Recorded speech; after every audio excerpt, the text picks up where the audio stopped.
تو جوان بیٹے کی موت دیکھنا یہ وہی جانتا ہے جس پہ گزری ہو، وہی جانتا ہے جس پہ گزری ہو۔ میرے مقدر میں تھا، میں نے ہمیشہ دعا مانگی، یا اللہ مجھے اولاد کا صدمہ نہ دکھانا، یہ ہمیں اٹھا کے لے جائیں، ہم انہیں نہ اٹھائیں۔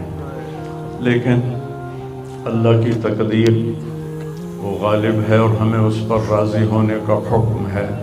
میرے نبی کی دعا ہے، اللہم انی اسألک الرضا بعد القضاء، یا اللہ تو اپنی تقدیر پر مجھے راضی کر دے۔ تو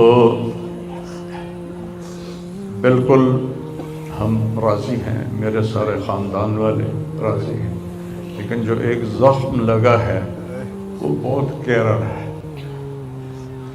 وہ اتنی جلدی بھرے گا نہیں۔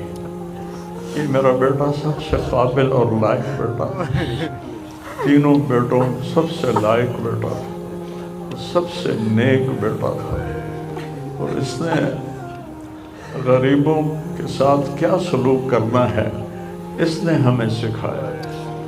غریبوں کے اس نے دل خرید لیے تھے، ان کے ساتھ بیٹھ کے کھانا کھاتا تھا، ان کو اپنی قیمتی گاڑی میں بٹھاتا تھا۔ جو لوگ اپنی گاڑی کے قریب کسی کو نہ گزرنے دیں، وہ ان کو انہی گندے کپڑوں کے ساتھ، یہاں ایک پاگل رہتا ہے، وہ میلے کچیلے گندے کپڑے پیشاب بیچ میں کیا ہوا اس کو اٹھا کے اور اپنی گاڑی میں بٹھاتا تھا۔ وہ ساری سیٹ خراب ہو جاتی تھی، لیکن وہ اس کو اپنی فیکٹری میں لے جاتا، پھر نائی کو بلا کر اس کے بال کٹواتا، اس کو نہلاتا، اس کے کپڑے بدلواتا۔ اس پورے گاؤں میں وہ پاگل صرف ایک شکل کو جانتا ہے اور ایک نام کو جانتا ہے۔ وہ نام تو پکار نہیں سکتا تھا، کہتا میاں میاں میاں۔ یہ صرف ایک اس عاصم جمیل کو وہ جانتا ہے، جو آج ہم سے رخصت ہو گیا، اور یہاں ہم بے بس ہیں اور اللہ کی تقدیر پر ہم راضی ہیں۔ اور السعید من وعظ بغیرہ، موت سے اپنی موت کو یاد کرنا چاہیے کہ ایک دن میرے اوپر بھی یہ آئے گا اور میرا بھی سانس نکلے گا اور زندگی کا دھاگا ٹوٹے گا۔ یہ اس بچے نے وہ کام کیا علاقے میں جس کو میں اپنی تعریف نہ ہو جائے، یہ اللہ کی امانت تھی، اللہ نے اس کو اپنے پاس بلایا۔ لیکن بہت کم والدین کو ایسی اولاد ملتی ہے، بہت کم والدین کو ایسی اولاد ملتی ہے، اور اسے جوانی میں اللہ نے بلا لیا۔ میں راضی ہوں، میرا سارا خاندان بھی راضی ہے، لیکن یہ رونا تو میرے بس میں نہیں۔ اللہ اولاد کے صدمے سے سب کو بچائے، اللہ اولاد کے صدمے سے سب کو بچائے۔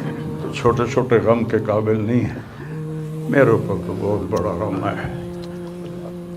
میں اللہ کا شکر گزار ہوں، اور یہ سارا مجمع دیکھ کے مجھے حوصلہ ہو گیا ہے کہ میرا بیٹا واقعی بہت نیک تھا، جس کے لیے اتنا مجمع اس کے لیے دعا کرنے آیا ہے۔ 40 آدمی جنازے میں ہوں اور میت کے لیے دعا کریں تو میرے نبی نے فرمایا اس کی بخشش ہو جاتی ہے۔ تو یہ تو ماشاءاللہ ہزاروں گنتی سے بھی باہر مجمع کھڑا ہوا ہے۔ میں آپ سب کا شکر گزار ہوں، اور میرے بھائی اس دن کی تیاری کر کے مرنا چاہیے۔ اگر اللہ راضی ہے تو اللہ کی قسم موت سے خوبصورت کوئی پیغام نہیں، موت سے خوبصورت کوئی پیغام نہیں، اور اگر اللہ ناراض ہے تو موت سے خوفناک کوئی پیغام نہیں ہے۔ اور یہ میرا بچہ یہ اللہ کی محبت میں ایسے تڑپتا تھا جیسے کسی کو کوئی زخم ہو جائے اور وہ تڑپتا ہے۔ اور ہم اللہ کو جانتے ہیں، مانتے ہیں، ہمارے احساس میں اللہ کا تعلق شامل نہیں، ہم عقلی طور پر مانتے ہیں۔ میری 52 سال زندگی اللہ کے راستے میں نیک لوگ، اولیاء کرام، علماء کرام کے ساتھ گزری۔ میں باپ ہونے کی وجہ سے نہیں کہہ رہا، میں آپ کو یقین سے کہہ رہا ہوں، جیسی تڑپ اس بچے میں اللہ کی محبت کی تھی میں نے کبھی نہیں دیکھی۔ یہ 2 گھنٹے مجھ سے بات کرتا تھا اور میں ایسے بیٹھ کے سنتا رہتا تھا۔ بولنے والا کب سنتا ہے کسی کی بات، لیکن یہ ان پڑھ بالکل ڈسلیکسیا کا مریض تھا، حروف کی پہچان نہیں تھی، تو اس لیے نہ یہ پڑھا، نہ دین کا کچھ پڑھا، نہ دنیا کا کچھ پڑھا، لیکن اللہ نے اس کو عقل، فہم اور اپنی محبت ایسی دی تھی کہ ہمیں محسوس ہوتا تھا کہ اس کے اندر اس محبت کی آگ ہے۔ اور اپنی ماں سے کہتا، ماں دعا کرنا میں مر جاؤں، میں اللہ سے ملنا چاہتا ہوں، میں اس گندی دنیا سے تنگ آ گیا ہوں۔ 30 سال کی عمر میں اس نے یہ کہنا شروع، میں جانا چاہتا ہوں، اگر اللہ مجھے کہے کہ تمہیں رہنا ہے یا جانا ہے، 1 سیکنڈ میں کہوں گا مجھے تیرے پاس آنا ہے، مجھے تیری ملاقات کا شوق۔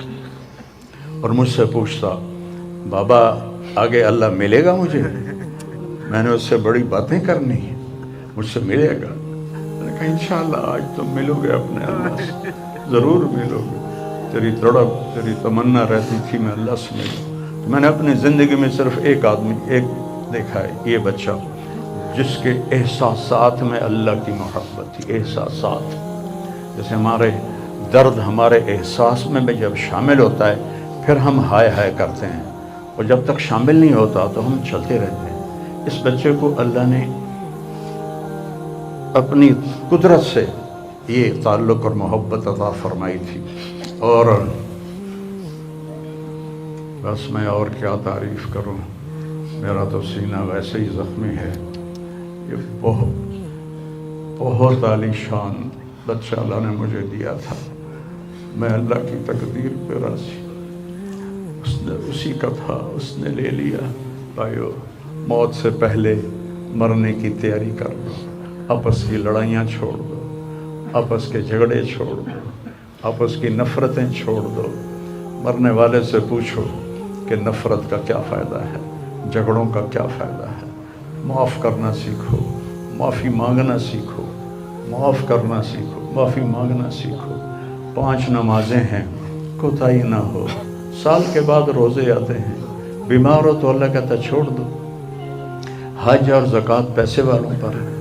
تو ٹوٹل ایمان کے بعد 2 باتیں ہیں، ایک نماز ہے اور ایک روزہ ہے، اور اس کے بعد ایک حدیث میں سنا کر ہم جنازہ پڑھتے ہیں۔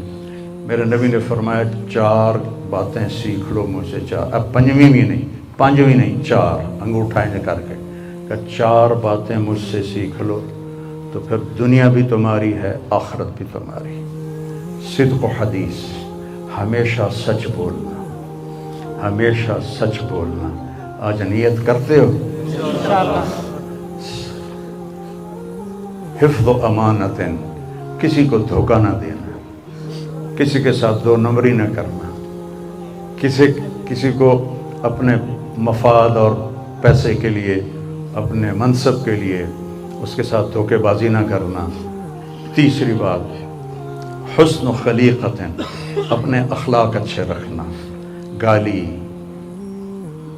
غیبت، الزام تراشیاں، جھگڑے، یہ چھوڑ کے اچھے اخلاق والے بن جاؤ۔ اور چوتھی بات فرمایا، عفت فی طعمت، رزق حلال کماؤ۔